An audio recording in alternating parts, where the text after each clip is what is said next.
Sí, Señor, queremos alabar y queremos bendecir y queremos glorificar y honrar tu nombre y darte gracias, Dios, porque nos permites reunirnos en tu nombre y con el único propósito de aprender un poco más acerca de ti. Habla nuestro corazón, habla nuestra vida. Espíritu Santo, sé tú tocándonos, tocando nuestros corazones y guiándonos en tu verdad. En el nombre de Jesús te lo pedimos. Amén y amén. Muy bien, pluma, papel, lápiz, una actitud enseñable. Vamos a necesitar el día de hoy para aprender un poco más lo que tiene que decirnos nuestro Señor. El día de hoy vamos a hablar acerca del engaño de lo profano. Tenemos una cita que se encuentra en Ezequiel, capítulo 44, verso 23, que dice: y enseñarán a mi pueblo a hacer diferencia entre lo santo y lo profano, y les enseñarán a discernir entre lo limpio y lo no limpio.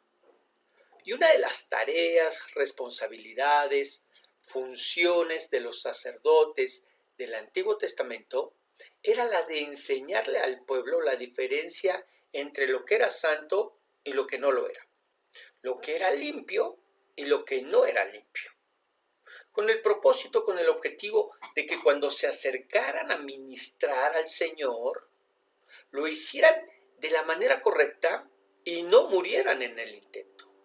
Hubo sacerdotes que murieron por no contemplar esta indicación. ¿Quiénes? Bueno, en la Biblia tenemos en el libro de Levítico, capítulo 10, verso 1, la historia de Nadab y Abiú, quienes habían sido hijos de Aarón. Vamos a leerla. Nadab y Abiú, hijos de Aarón, tomaron cada uno su incensario y pusieron en ellos fuego, sobre el cual pusieron incienso. Y ofrecieron delante de Jehová fuego extraño, que él nunca les mandó. Y salió fuego de delante de Jehová y los quemó, y murieron delante de Jehová. ¿Qué pasó con los hijos de Aarón? No tomaron fuego del altar de bronce para quemar el incienso, como lo había ordenado el Señor, y murieron. Ahora, este pasaje se lee de manera muy simple, pero deseo que meditemos en un momento en él. Dios les había dado instrucciones de cuál era la manera, la forma correcta de ministrarlo. Eso incluía la forma en que tomarían el fuego para quemar el incienso ante su presencia. Recordemos que estaban en la inauguración del tabernáculo y Dios había hecho descender fuego del cielo para quemar las ofrendas que habían sido puestas sobre dicho altar. Ese fuego simbolizaba que Dios estaba complacido con lo que se estaba haciendo, pero también estaba proveyendo los elementos para que ellos pudieran adorarlo. Ahora, quiero pensar que en medio de tantas emociones, yo quiero que te pongas en esa situación, o sea, se está ministrando a Dios, la gente está expectante, los sacerdotes también, como eran los hijos de Aarón, el sumo sacerdote Aarón es el que está dirigiendo absolutamente todo. De pronto del cielo desciende fuego, puesto que ya fue puesta la ofrenda en el altar, y entonces las emociones se exacerban.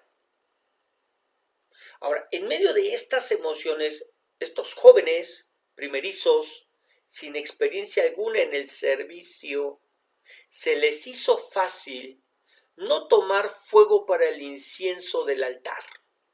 Quizás pensaron que de todos modos era fuego, que qué diferencia había entre el del altar y el que ellos tomaron, que finalmente serviría para lo mismo, quemar incienso. Y de la manera más dura pudieron comprobar que eso que ellos menospreciaron, como fue el fuego que Dios dio, ¿verdad?, fue lo que les costó la vida. No hicieron diferencia entre lo santo y lo profano y murieron. Y lo hicieron con aquello que menospreciaron. El fuego del Señor los mató. Pero quizás alguien podría pensar que bueno, finalmente, pastor, esa historia pertenece al Antiguo Testamento y que el día de hoy, que vivimos bajo el Nuevo Pacto, ya no tiene importancia. Entonces, sí, yo considero que era importante enseñar la diferencia entre lo santo y lo profano. Bueno, en aquella época, en aquel tiempo que tenían que acercarse a Dios a través de los sacrificios y a través de los ritos, pero hoy vivimos en el Nuevo Testamento, pastor. Hoy ya no tiene importancia. Bueno, de todos modos, hoy en día pues ya no hay tabernáculo, pero es precisamente en el Nuevo Testamento donde tenemos un ejemplo muy particular. En la iglesia de Jerusalén comenzó a darse un fenómeno. Los hermanos que se iban convirtiendo iban y vendían sus posesiones, sus propiedades, y traían el dinero a la iglesia. Entre ellos hubo un hombre llamado Bernabé, que vendió una propiedad y trajo todo el dinero y lo ofrendó a la iglesia. Eso le ganó el respeto y la admiración de toda la iglesia en reconocimiento a su generosidad y entrega. Y si tuviera que decirlo de la manera correcta, sería a su entrega y como resultado de su entrega, su generosidad. Pero nunca faltan aquellos que buscan el llamar la atención a costa de lo que sea, ¿no es cierto? Mire, esos que si van a los 15 años, quieren ser la quinceañera. Y si van al baby shower, quieren ser la embarazada. Y si van a un funeral, bueno, pues quieren ser el muerto por unos instantes, ¿no es cierto? Sabe de lo que le hablo. Una pareja de esposos, al ver el reconocimiento que le dieron a Bernabé, quisieron hacer lo mismo. Así que fueron y vendieron ellos también una propiedad y luego trajeron el dinero y lo ofrendaron. Digo, eso no está mal, eso no es incorrecto porque precisamente nuestras obras, nuestras acciones, nuestras decisiones, determinaciones sirven de ejemplo y pueden inspirar a los que están a nuestro alrededor. Así que estos vendieron también esa propiedad que tenían y luego trajeron el dinero y lo ofrendaron. Pero el problema es que aunque dijeron que era todo el dinero, en realidad no lo era. La pareja había tomado parte de él y lo guardó. Ahora, vamos a ver qué fue lo que pasó. Vamos a leerlo. Hechos capítulo 5, verso 1, Nuevo Testamento. Hechos capítulo 5, verso 1. Y dice la Biblia: pero cierto hombre llamado Ananías, con Zafira su mujer, vendió una heredad, una propiedad, y sustrajo del precio sabiéndolo también su mujer, y trayendo solo una parte, la puso a los pies de los apóstoles. Y dijo Pedro: Ananías, ¿por qué llenó Satanás tu corazón para que mintieses al Espíritu Santo y sustrajeses del precio de la heredad? Reteniéndola, no se te quedaba a ti, y vendida, no estaba en tu poder. ¿Por qué pusiste esto en tu corazón? No has mentido a los hombres, sino a Dios. Al oír Ananías estas palabras, cayó y expiró, o sea, murió. Y vino un gran temor sobre todos los que lo oyeron. Pedro le dice que no había razón para hacer lo que hicieron. Que finalmente el dinero era de ellos y podían hacer lo que quisieran con él. ¿Dónde estuvo el pecado en decir que era todo cuando en realidad solamente era una parte? ¿Qué hicieron? Menospreciaron al Espíritu Santo, menospreciaron a los apóstoles, pero sobre todo no supieron distinguir, no supieron diferenciar entre lo santo y lo profano. Mintieron en las cosas santas como lo es la ofrenda. Lo voy a repetir, mintieron en las cosas santas como lo es la ofrenda. Algo que para muchos hoy en día no tiene la menor importancia. Pero yo quiero que piense por un instante y pregúntate, ¿qué pasaría si el día de hoy se murieran todos los que ponen su dinero en el sobre del diezmo, pero realmente no están dando lo que les corresponde? Sí, yo sé, desgraciadamente es muy probable que nos quedaríamos sin iglesia. Ahora, piénsenlo.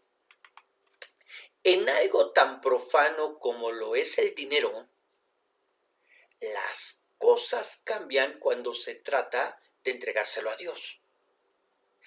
Y en algo tan insignificante como lo es el fuego, las cosas cambian cuando se trata de ofrecérselo a Dios.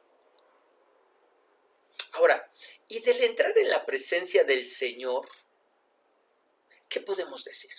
Es decir, de ir y presentarnos delante del Señor, de asistir a su presencia. Podríamos hablar de la asamblea que tenemos, del podernos congregar o del podernos reunir, ya sea de manera virtual o en un acto presencial. ¿Qué podemos decir? Bueno, vamos a recordar que los sacerdotes, esos sacerdotes del Antiguo Testamento que no cumplían con todos los ritos de purificación, morían en primer lugar. No podían entrar en el santuario con ropa común, tenían que hacerlo con sus ropas sacerdotales. Y tampoco podían hacerlo sin ropa interior al ministrar, es decir, esa ropa que va debajo de las túnicas.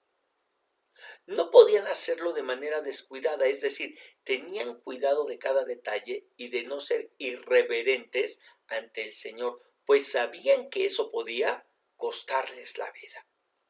Es decir, si estamos hablando de cosas comunes, de cosas tan insignificantes como lo eran el dinero y como lo era el fuego, pero que ofrecido a Dios se convierten en cosas santas, es decir, vamos de lo profano a lo santo, ¿qué podríamos hablar de las cosas que realmente son santas? Como es entrar en la presencia del Señor, como es ir a ministrar en su presencia, como es presentarme delante de Él, ¿verdad? Bueno, estos sacerdotes tenían mucho cuidado con los ritos de purificación, con la ropa que vestían, con la ropa interior que utilizaban, pues no podían ministrar al Señor mostrando su desnudez cuando subían por los peldaños del altar. Ajá, y no podían hacer nada de manera descuidada. Tenían sumo cuidado en cada detalle. No podían ser irreverentes, pues ellos sabían que esto podía costarles la vida. ¿Ok? Bueno, ¿y qué de los que cantaban? Porque también había quienes cantaban, ¿no es cierto? Bueno, segunda de Crónicas 35:15 dice: asimismo los cantores, hijos de Asaf, estaban en su puesto conforme al mandamiento de David, de Asaf y de Hermán y de Jedutún, vidente del rey. También los porteros estaban a cada puerta y no era necesario que se apartasen de su ministerio porque sus hermanos los levitas preparaban para ellos.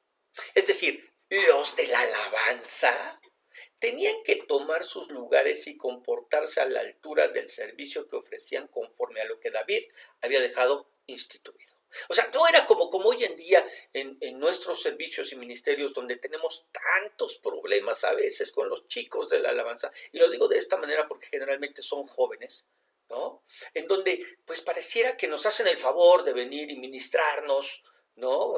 A través de su talento, a través del don que Dios les ha dado y que ellos ofrecieron al Señor porque nadie los obligó. Ajá. Y después cuando terminan de tocar, bueno, creen que bueno, ya nos hicieron el favor, se pueden retirar y pueden hacer lo que les venga en gana. Aquí nos dice que ese servicio lo ofrecían conforme al mandamiento de David. Y lo decimos de esta manera porque además la alabanza a veces es considerada por los mismos hermanos como el tiempo que hace la iglesia para esperar a los que llegan tarde. ¿Se ha dado cuenta? Como si lo único importante en el culto fuera la enseñanza. Pero el canto, quiero decirte, formaba parte prácticamente de todas las actividades religiosas en Israel. Y se hacía de manera reverente, sin confundir lo santo con lo profano. Sin confundir lo santo con lo profano. Muy bien, ahora tomemos toda la información que nos ha dado la Biblia y reflexionemos por unos instantes. Hay cosas que consideramos comunes como lo son el dinero y el fuego, que cuando se ofrecen a Dios dejan de ser profanas y se convierten en santas. Y también hay cosas que en nuestro servicio son santas, como lo son la alabanza y el entrar en la presencia del Señor, el venir a la iglesia, el conectarnos en ella, ¿verdad? Y que las hemos hecho comunes, profanas. Ahora, yo quiero que piense en algo. Piense, por ejemplo, en la ofrenda. Cuando sacas el dinero, ya sea para la ofrenda o el diezmo, ¿le das a Dios el mejor billete o el arrugado, el remendado? Piénsalo. ¿Consideras el diezmar y ofrendar como un privilegio o como una obligación?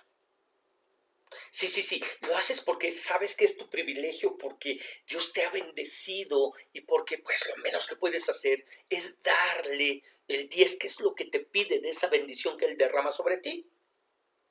¿O lo consideras una obligación hacer? Ok, ¿pagas el diezmo tal cual es? ¿O solamente pues hay algo aproximado? Sí, sin caer en el error de los religiosos del tiempo de Jesús, que hasta contaban las semillas para no dar de más.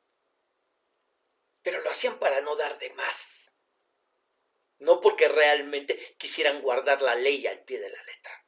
Pero cuando tú diezmas, ¿lo haces tal cual es? ¿O das ahí algo aproximado, redondeo hacia abajo, ¿no? ¿Sustraes del diezmo? A ver, piénsalo, ¿sustraes del diezmo? O sea, de eso que es para Dios, para pagar congresos y conciertos cristianos, y si algo sobra, pues lo entregas a la iglesia. Finalmente, Señor, pues lo estoy ocupando en cosas que pertenecen a tu reino, ¿no? Déjame le platico. En una ocasión, al recoger la ofrenda en una de las iglesias que pastoreé, nos dimos cuenta que uno de los billetes de la ofrenda era falso.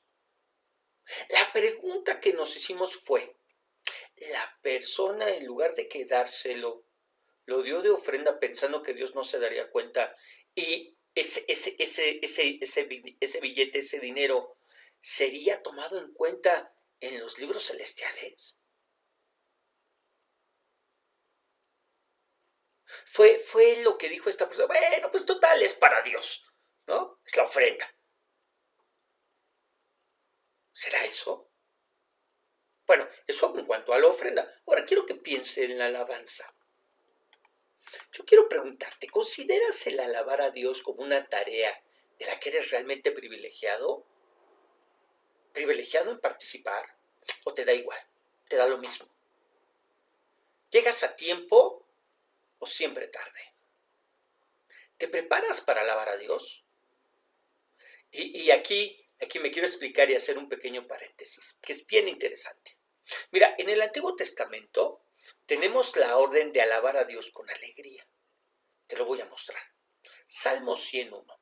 Vamos a los salmos escritos por David, que fue profeta y cantor y un hombre, bueno, que está por demás que queramos explicar la clase de compromiso y entrega que manifestaba a Dios.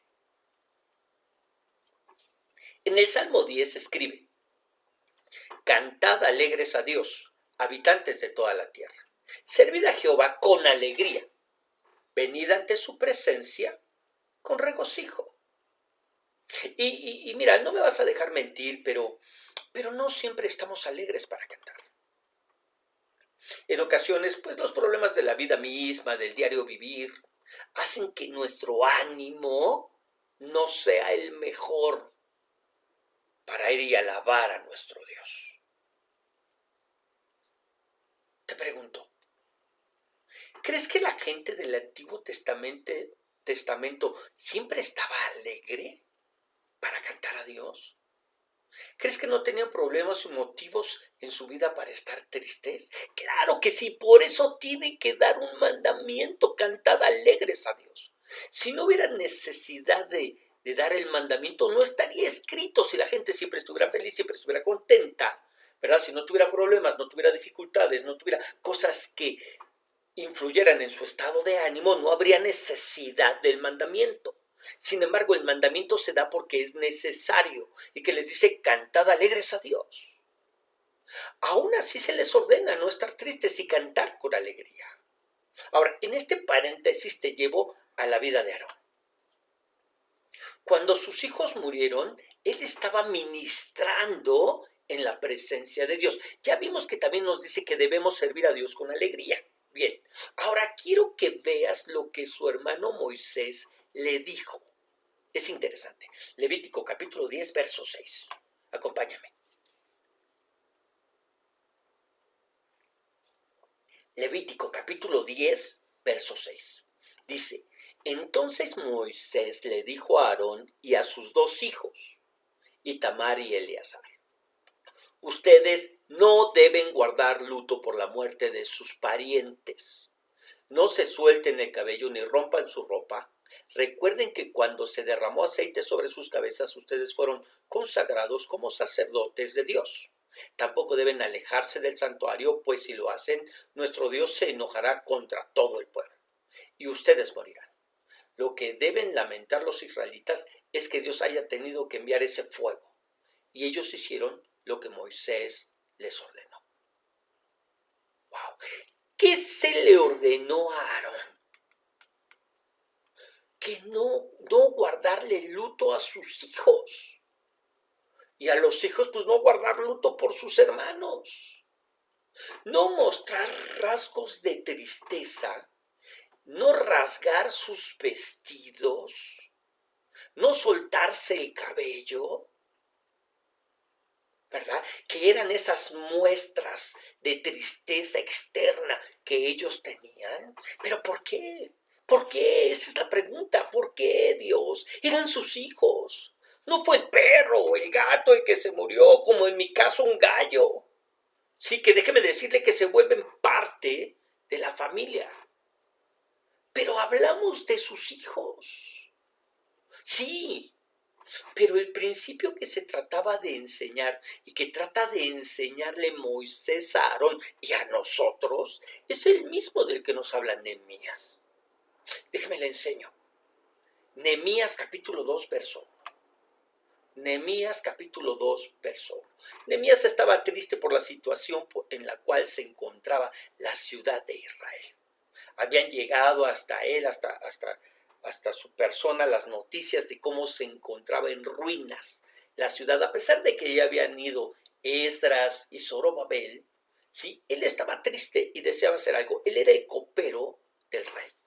Ahora, fíjese bien, Nehemías 2:1. Cierto día en el mes de Abib, le llevé vino al rey Artajerjes.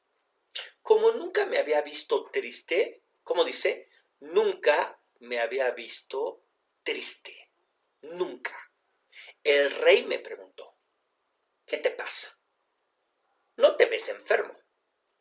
Esa cara triste me dice que debes estar preocupado. Sentí mucho miedo en ese momento. Ay, ¿por qué sintió miedo Nehemías de que el rey lo viera triste?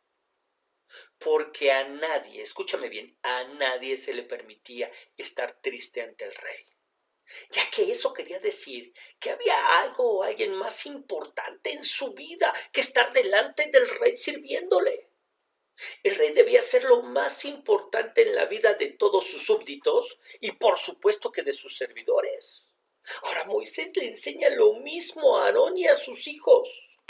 Dios debe ser lo más importante en sus vidas y por eso no podían manifestar tristeza, menos aún cuando están sirviendo en los atrios del Señor. Ahora, lo traemos a lo que estamos viendo sobre la alabanza. Y decíamos que nos tenemos que preparar porque el orden es alabar a Dios con alegría. A pesar de los problemas, porque sabemos que Dios tiene el control y poder para solucionarlos. A pesar de las enfermedades, porque Dios es nuestro sanador, a pesar de las luchas y adversidades, porque Dios es nuestro guerrero, a pesar de los problemas económicos, porque Dios es nuestro proveedor, a pesar de las injusticias, porque Dios es justicia nuestra, a pesar de las pérdidas, porque ellos están con Dios, a pesar de mis limitaciones, porque Él es todo suficiente en nosotros, a pesar de nuestras infidelidades, porque Él siempre permanece fiel. Alabemos a Dios con alegría, porque para siempre es su misericordia. Ahora, parece mentira, pero es en nuestro cristianismo y mayormente en nuestras congregaciones donde manifestamos nuestra falta de discernimiento entre lo santo y lo profano. ¿Por qué lo digo?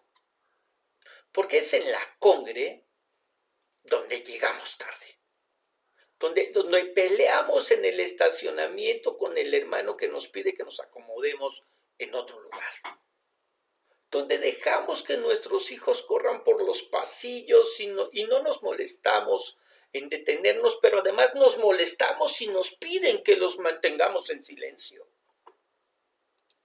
Entramos tarde y zapateando, ¿no es cierto? Zapateando a todo lo que damos. Vamos saludando a los hermanos sin importarnos que el servicio ya haya empezado.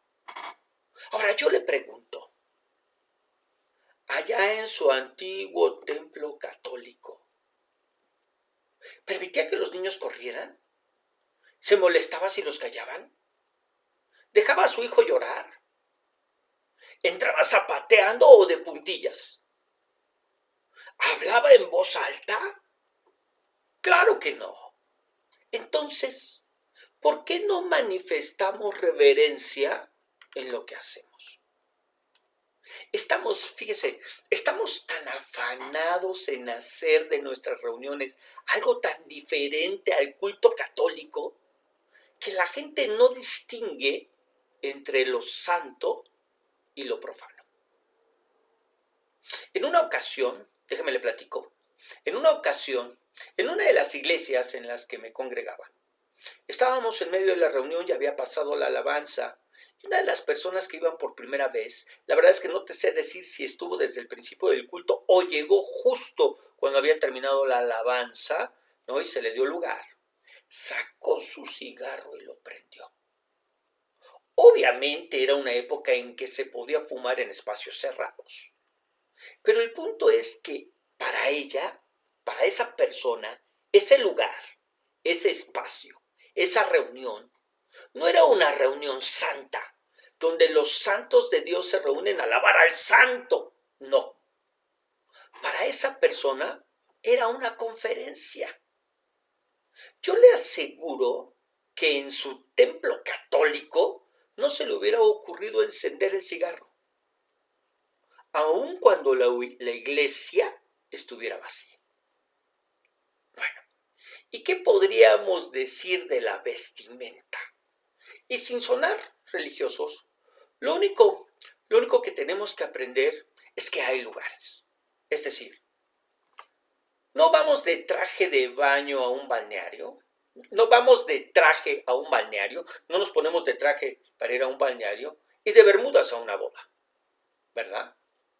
No nos ponemos los pants para ir a una entrevista de trabajo, a menos que vayamos a trabajar en un gimnasio, y no vamos al gimnasio de pantalón de mezclilla y zapatos.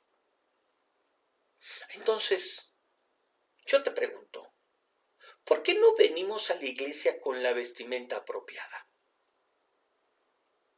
¿Por qué no venimos a la iglesia con la vestimenta apropiada? He escuchado tantos comentarios, en verdad, cuando hablamos de este tema. Pero el que más ha llamado mi atención es cuando la gente me dice, bueno, es que yo así me he visto y sería yo un hipócrita si no lo hago. Entonces, si tú vas a un balneario de traje, o si tú vas al balneario de traje de baño, ¿eres un hipócrita porque normalmente no te pones el traje de baño? Y cuando tú vas a una boda de traje, ¿eres un hipócrita porque normalmente no te pones un traje?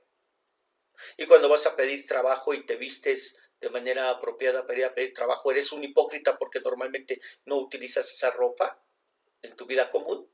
Y cuando vas al gimnasio y te pones el pants para ir a hacer ejercicio, ¿también eres un hipócrita? No, ¿verdad? Entonces, ¿por qué llamamos hipocresía al vestirnos de manera apropiada para venir a la iglesia? Y mira que tendría yo mucho que hablar en este respecto porque he visto cada cosa. Pero quiero decirte más bien lo que el apóstol Pablo nos habla escribiendo de este tema. Primera de Timoteo 2:9 que dice, también deseo que las mujeres vistan con decencia, sencillez y modestia. Que no llamen la atención con peinados exagerados ni poniéndose ropa muy cara y yo añadiría hoy en día y pequeña. Ni usen costosas joyas de oro o adornos de perlas. Ahora, curiosamente, el apóstol les habla a las mujeres que se vistan con decencia. ¿Por qué? Porque sufrían los mismos problemas. Y normalmente lo sufrían con ¿quiénes? Sí, querida, perdóname, pero con las mujeres. ¿Qué les pide? Con decencia, con sencillez y modestia, no queriendo llamar la atención de los demás a través de su vestimenta o poca vestimenta. ¿Verdad? Sencillas, modestas, sin arreglos exagerados, sin peinados ostentosos, exagerados, pelos pintados de morado o de rosa. No usen joyas de oro, adornos de perlas, bueno, que hoy en día a lo mejor es un poco difícil que nosotros los podamos utilizar para ir a la iglesia. Pero habla de esa exageración en el arreglo y en la vestimenta y en la imagen que hoy en día el mundo nos lleva a hacer. ¿Cómo debemos hacerlo? ¿Sí? Discretos. ¿Cuál es la manera correcta? ¿Cuál es la vestimenta apropiada? Discretos como hijos de Dios. De manera que el día de hoy el Señor nos llama a aprender a discernir, a aprender a distinguir entre lo santo y lo profano, entre lo limpio y lo no limpio. A ser sabios y a ser sabios y no serlo en nuestra propia opinión. ¿Ok? Así que ahí en tu lugar te voy a suplicar que inclines tu rostro, cierres tus ojos, vamos a orar.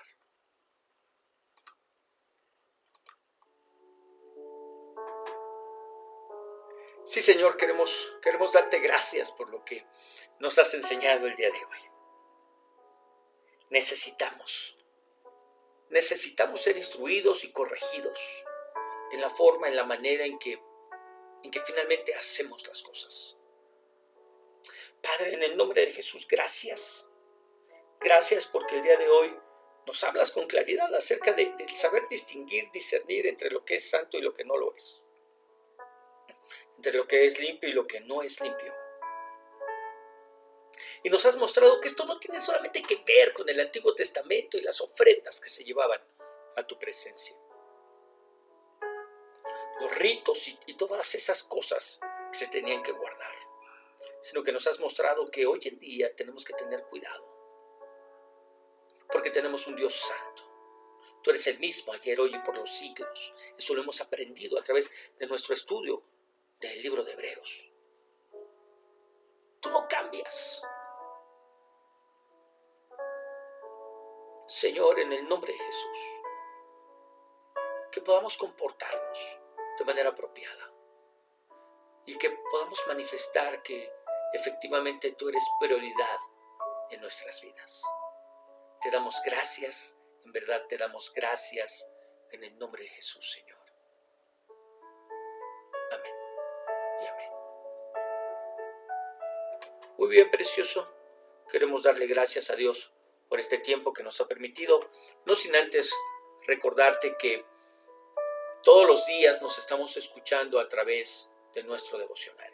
Mañana lunes tenemos nuestro estudio de Hebreos, ¿sí? El cual puedes ir a la página o llega a tu correo de WhatsApp. Y próximo domingo, nuestra enseñanza. Que el Señor te bendiga, que el Señor te guarde, que el Señor haga resplandecer su rostro sobre ti y que sea ese mismo Señor quien te dé paz. Bendiciones.